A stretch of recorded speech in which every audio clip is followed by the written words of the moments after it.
Hello. We're having technical difficulties today. So please forgive me for being late. Yeah, this is not how I want this video to look. But I cannot get it to sit in the direction that I always play it in. And I don't have my glasses, so when y'all come on, it's going to be hard for me to see you. But hello! We persist despite difficulties, right? So hello and welcome to today's Facebook Live. My name is Gina Badality. I'm of EmbracingImperfect.com, website for moms raising kids with special needs and special challenges and on the autism spectrum. I am coming to you live today from my office. And today, every Friday at 2 p.m. Eastern time, I do a Facebook Live on various different topics. And today we're going to talk about the importance of pain. It's something I touched upon on a Facebook Live last year. It's driving me crazy that I'm in the wrong direction and that I'm not sitting in this video the way. Okay, that's a little better. And the importance of pain and pain when you're working out and how to understand pain and how to deal with it. So before I do that, I wanted to give a shout out to my Facebook friend, Laura Lum Corby, who it probably is no stranger to pain because she took a 90-day fitness challenge. She lost an amazing amount of weight. And I know it's for a product. She won all kinds of prizes on this product, and I'm just very proud of her because I know that even if you have a product that helps you with your workout or with your diet, when you lose weight or reshape your body or do any of those things, it is because of your own hard work and dedication. So shout out to Laura for doing that, and celebrate yourself today if you've lost any significant weight, build any muscle, or not even significant weight, if you've just lost any weight, right? Changed your eating habits, lowered your blood pressure. If you've done any of those things with diet and exercise, like, good on you. That is awesome. If you'd like to do that sort of stuff, I'm going to talk a little bit about that today. And like I said, kind of wanted to focus on pain. And I know that I wrote about pain last year. I did a Facebook Live about pain last year. And pain is a really interesting concept to me because I've avoided it most of my life. I was raised with a mom who was very terrified of me ever even getting a little bit hurt. There are reasons for that. I'm not going to go, I've delved into that in prior lives. But I was raised very much, don't do anything difficult, don't do anything hard, don't do anything risky. And it's taken me a lot of time to overcome those things. And one of the things that I learned last year, my word of the year was courage. And I learned in that year that in order to grow courage or grit, you have to suffer pain. And I've also learned that pain is not necessarily a bad thing. Now, we live in a culture that tells us we should be comfortable and happy all the time, but it is only with pain that we can grow and stretch. And if you are looking to be fit, you're gonna suffer some pain. And again, like I said, not necessarily a bad thing, but there are different kinds of pain. And so I'm a little bit inspired by the person I work for talking about pain and my own experience as well. So I'm going to talk about the 3 kinds of pains that happen when you are working out. As you know, I've done some extreme fitness. I've been going to do my CrossFit boot camps every single day. I've done like about what's today's date? Today is the 27th or 26. I've done about 26. I haven't gone every single day, but I've done just about one per every day this month, and it's pretty grueling. And I was also taking a weight class, and I did wonderful in weight class, but the work in the weight class was hard. And the way it works when you work out, especially when you're working out with weights, is you can do a weight that you can do, or you can have an off day and do a weight less than you can do normally. But if you want to build your muscle, hi Denise, You have to do the weight that you can't do yet. And that hurts. There's no way around it. It just hurts. It's meant to hurt. It's supposed to hurt. Its growth hurts. Like your kids, when they grow, they have growing pains, right? They literally, when my kids have shot up in size, it has been accompanied with tears and whining and agony and I don't know what's wrong, Mom.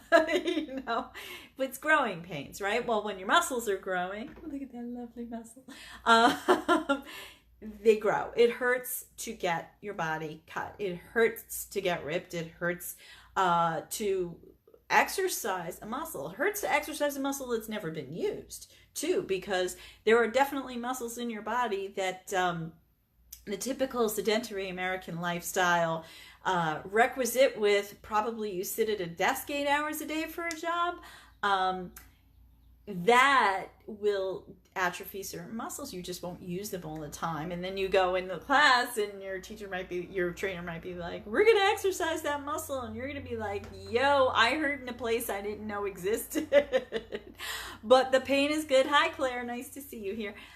The pain is a good thing, but not all pain is good when you work out. So I have found that I have had 3 kinds of pain. Actually, I've had 2 of the 3 of these. Thankfully, I haven't had the 3rd one. But, and so the first pain is just the pain of when your muscles are sore. Sometimes they're beyond sore. Sometimes they really hurt. But you got sore muscles from doing the exercise or from exercising that muscle that you didn't even know you had because you never used it. Or barely, or you haven't used it since you were maybe 8, right? Because, like, let's face it, when we're like 5 or 8 years old, we can do all kinds of crazy things, and then we get to like 18 and we're like, I can't do that anymore. So that is one kind of pain, and the pain of building your muscle when you are lifting weights and pushing weights, and the pain of when you're running, especially if you haven't run since you were a kid. Over here. And you're running a lot now. Those kinds of pains are normal. They're comparable to growing pains, only they're really growing muscle, growing a new body. Think of it like that. They are a type of growing pains. And they're normal, and they don't feel comfortable. They don't feel great. But they don't feel really bad. A second kind of pain I have experienced is bruises, and bruises at the gym happen when you do something wrong, when you don't specifically accurately listen to the instructions, or you're trying to do the exercise and you don't quite grasp what your trainer is saying, and you can bruise. I have physical bruises. Where's my physical bruise? I have a bruise. Oh, there it is. Because I didn't flip the kettlebell the right way. And then when I got it, it didn't hurt anymore. But I've also at the gym gotten internal pains. This is where my trainer tells tweaking, but it's really a bruise. And the problem with an internal bruise, and I bruise easily because I'm on blood thinners, and so bruises take a long time to heal in me. And an internal bruise takes a long time too, because you can't exactly bruise. Like if you're a woman and you pull a muscle behind your boob, like you can't put ice on that. That ain't happening. And I don't like to take medication because I am on blood thinners. I try to avoid anti-inflammatories, but you can take an anti-inflammatory that might help you. But you're going to be bruised for a while, and those are they're not serious.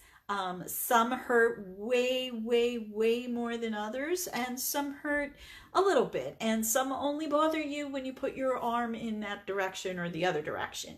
So if you get a bruise like that, that will, you're free to go to your doctor if you want, but that will eventually go away. It will eventually heal.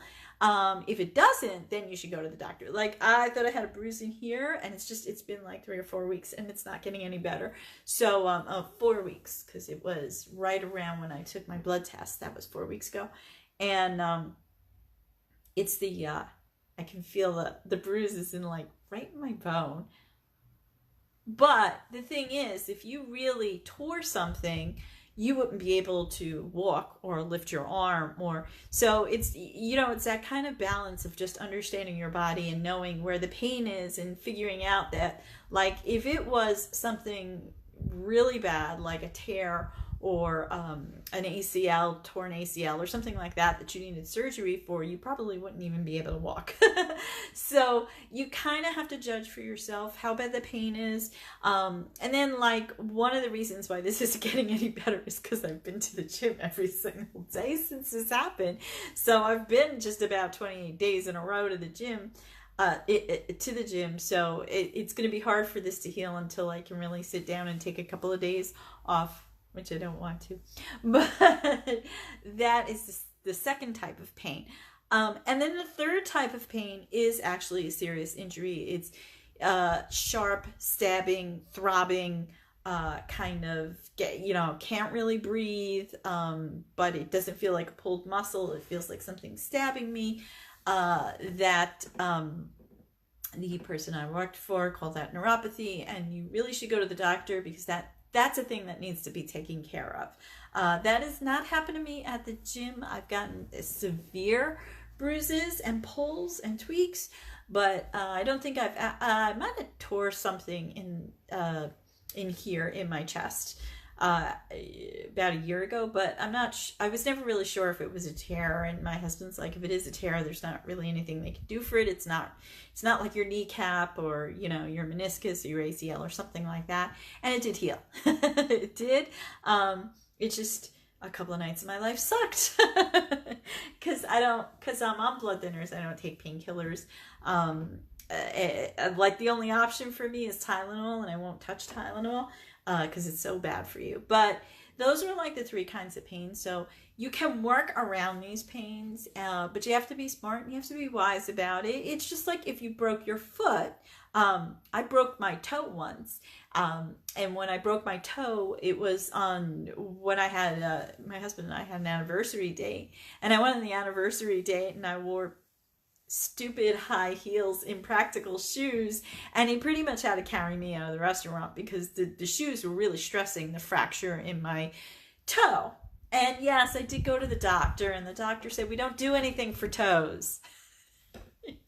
They don't do anything for toes. That's it. You're stuck. Take some aspirin. Seriously. I have fractured toe. I mean, they took the x-ray. They're like, oh yeah, it's broken, it's fractured. Just tape it to the one next to it and have some aspirin.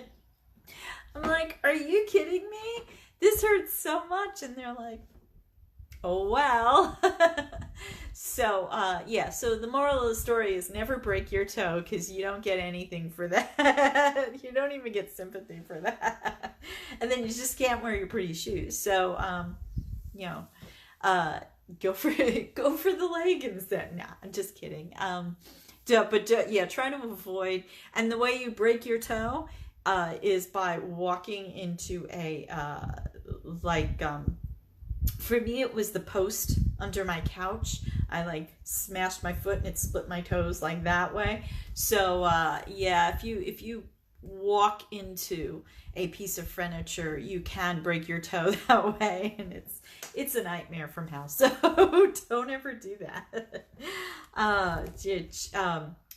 Most people walk around barefoot in their house, but you really should. And that is when you're more susceptible, because if you don't have a sneaker protecting you from splitting your toes or a shoe or something, but you really shouldn't wear shoes around your house because your shoes track in toxins from the outside. So that's a whole nother Facebook Live.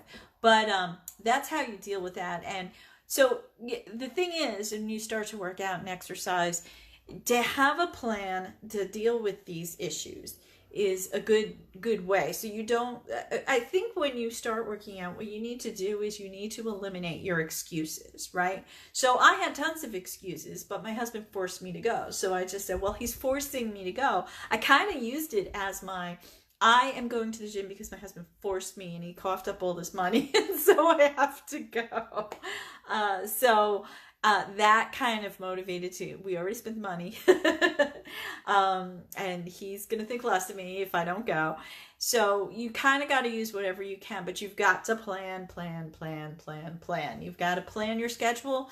You've got to plan, your goals. I'm going to go X amount of times next week, which means I have to, and my work schedule has been super, super, super heavy lately. So I've been managing it around, I think for the last year, I have made sure that I could manage my schedule properly. And when I decided back in December that I wanted to get my 300th visit in by the end of March, then I had to sit down with my calendar, do some math, and figure out exactly what days I was going to go, what days I was going to go. I took the extra class so that I get extra classes in. I doubled up on some of those days, and that was physically exhausting.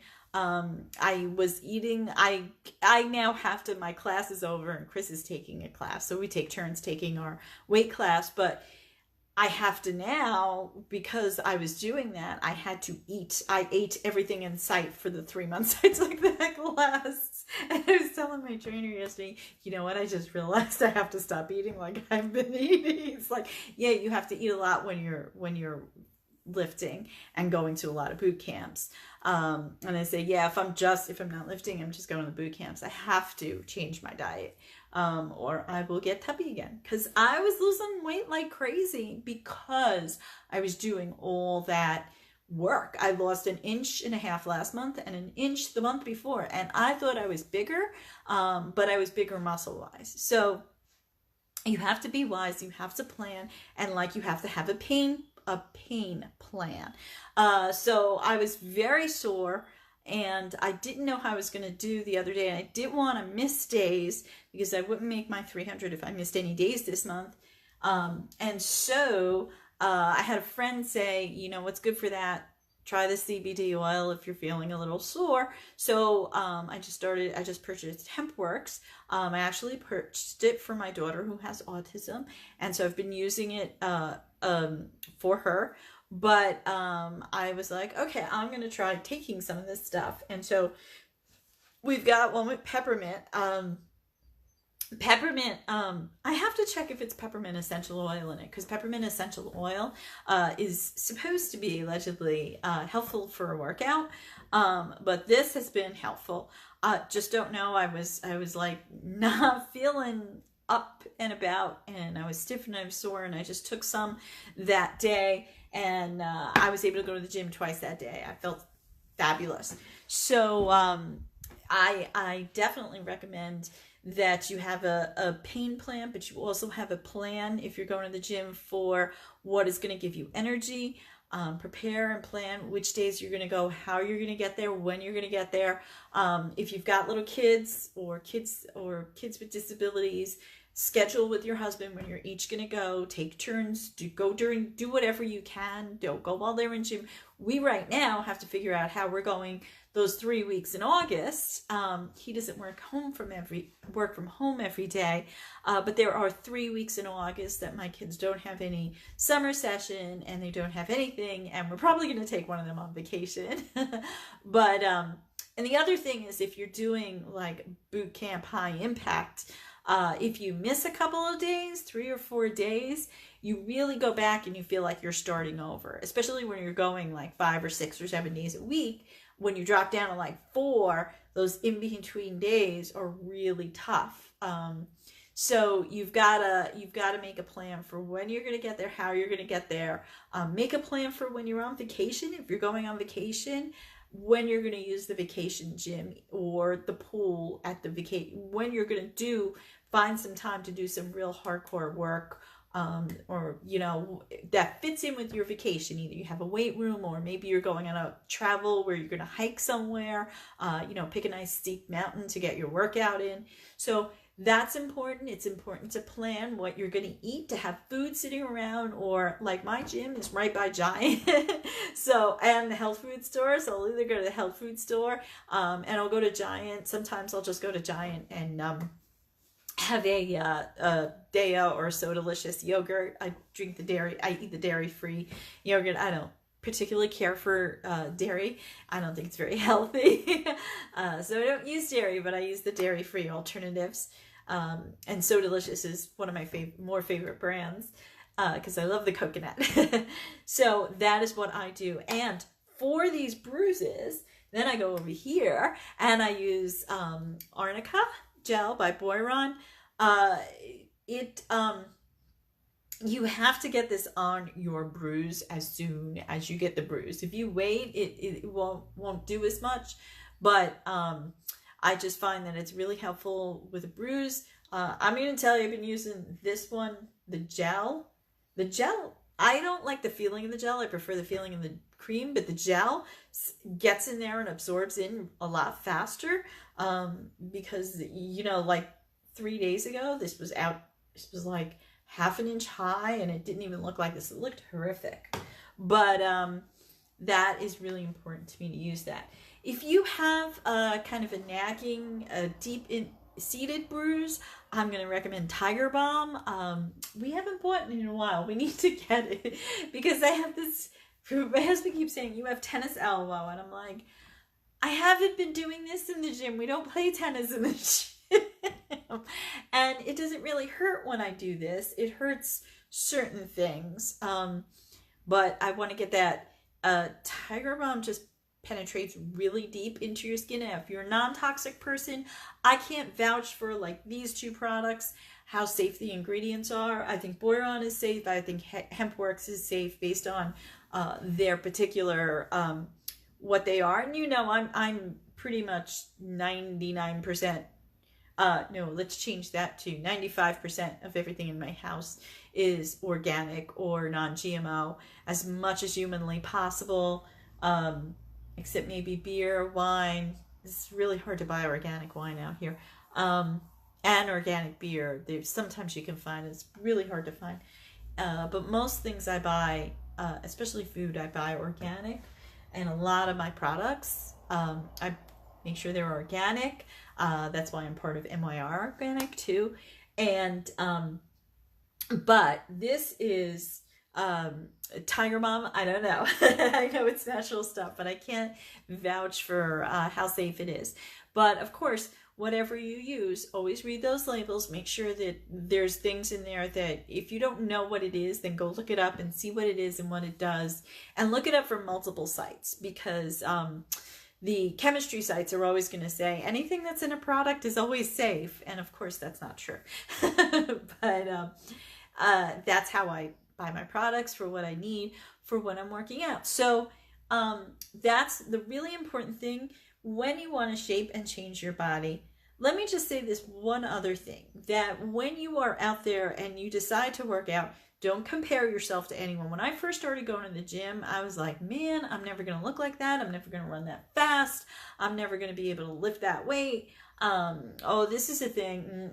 Can't do it. Oh, look, chin up. Nope.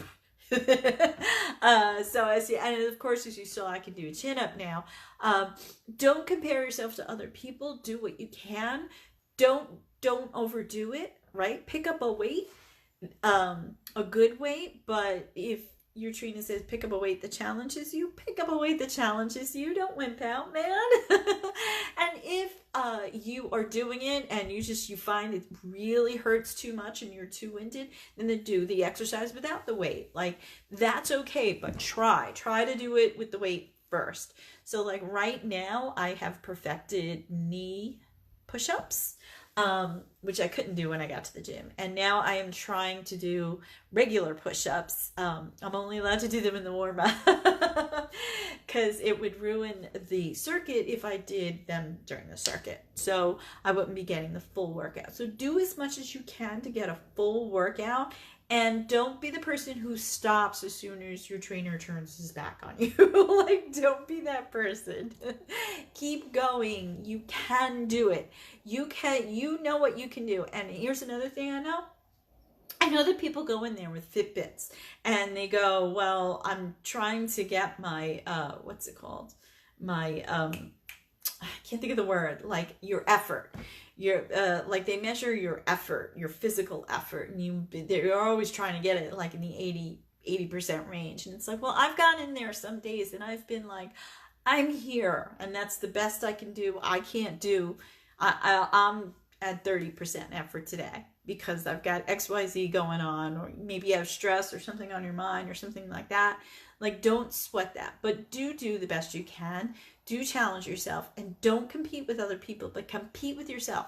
Every day you go in there to the gym, do just a tiny bit better than the day before. Maybe you did 20 push-ups. Maybe now you're going to get 20 push-ups. The next day you're going to do 20 push-ups, but 2 of them are going to be closer to the ground.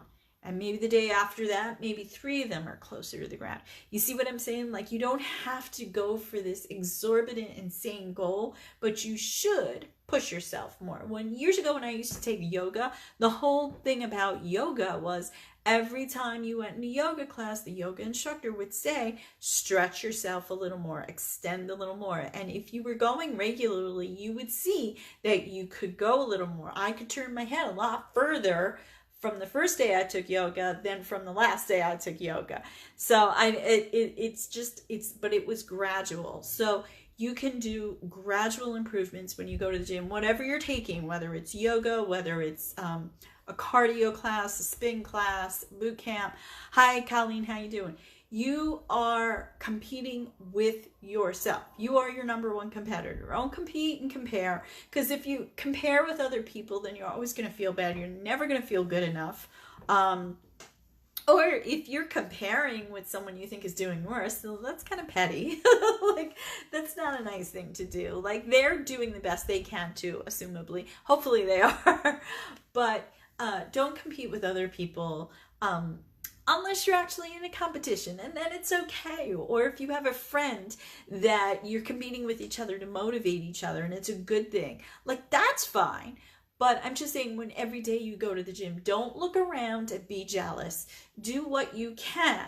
And, you know, like, one of the things I just want to tell people was, I didn't ever think I could be where I am now with my physicality and my athleticism. I never thought I would use any of those words to describe myself. And now I am. And it took 1.5 years. But that, I'm not ashamed of that. So what? Middle-aged weight is hard to lose. So it didn't bother me that it took me a long time, but I really like the results that I see. I like my body, but I like my mental stamina is better. My it's not just that, it's my sense of accomplishment. I feel like I can do more things just in general in life. Like, I feel like, wow, I achieved something I never thought I would achieve. And that in and of itself is worth it. Then there's also, like, you get a high from it. You really do. It's a lot of fun. It's a nice hour with adults. Like, doing a grown-up thing, like, that's important to me. So when you go to the gym, just compete with yourself. And don't feel badly if you couldn't do what everyone next to you is doing, because they had a day one too. You don't know the story. The person next to you, they might have been severely obese when they came in there. They might have had heart issues when they first started going. You don't know what they've conquered in their health from going to the gym. Just because they look great now doesn't mean they looked great 2-3 years ago, 6 months ago. You don't know that. So keep going. Just start, man. Just start. If you have to do it at home, you can do it at home too. There's tons of YouTube series. And you can go to Target and you can buy some weights or a trampoline, or I just bought from someone at church. I bought some sliders. Sliders are these pads that you put under your hands and feet, and there is no exercise with sliders that is fun. They are all super hard and challenging. Yesterday we did sliders. We were in a plank position, and then you had to bring one knee in and leave it off the ground, and then you took sliders under the other foot and you went back and forth. And 1.5 years I've been coming, and I'm strong and I'm improving, and I thought I was going to die doing this exercise for 30 seconds. Like, on each side, 30 seconds. Like, I really thought I was gonna drop dead. But I did it. So, and I didn't do it perfectly, and I didn't do a lot of them, but maybe one day I will be able to do a lot more and a lot faster. And I think I might practice on those sliders when I get them on Sunday. So that's it for today. And I just wanted to let you know that if you are taking a challenge, go ahead and tag me and let me know so I can shout you out on your page. If you are taking a weight challenge or a health challenge or a fitness challenge, that is awesome. Keep at it, keep going. Don't worry about your setbacks. Every day is starting new. If today is Friday, if you still have the opportunity to go to the gym today and you blew it off this morning and you blew it off this afternoon, I'm telling you, go now, because what happens is you never regret going to the gym, but you always regret not going. So even when I've tweaked something or got injured or almost fell or whatever, I've never regretted going. So go. You can do it. You can fit it in. Stop what you're doing right now. Rearrange your schedule a little bit and get your ass to the gym. Or if you're at home and you work out at home, you know that YouTube channel. You know you got it bookmarked. Go start working out like right now. Hi, Chris. So that's it for me. I hope you will take those lessons to heart. And just remember that those are the 3 kinds of pain. If it's sharp, stabbing, throbbing, go seek help. If it's just a bruise, work through it until, if it doesn't go away for a long time, then you can go to your doctor. And if it's just your workout pain, it's just your workout pain. Take an Epsom salt bath, you'll be fine. And that's it. So it is a lovely Friday. It is the beginning of our Miracle League baseball this weekend, we hope. I'm taking my first athletic yoga at the gym on Sundays. And I am 2 classes away from my 300, which means I did 150 classes in 6 months, and it busted my ass, and it was a hard goal. And I am so looking forward to the day after my 300 so I can sleep late and skip the gym as a reward. But I want to thank you for this show. If you like what I have to say, please share it. Please follow me. And again, like I said, share your goals. If you like my friend Laura, if you made an excellent goal and lost a lot of weight, achieved a fitness, lost a little bit of weight, even if you lost a little, that's cool too. Changed your diet, started to eat healthy, joined a gym.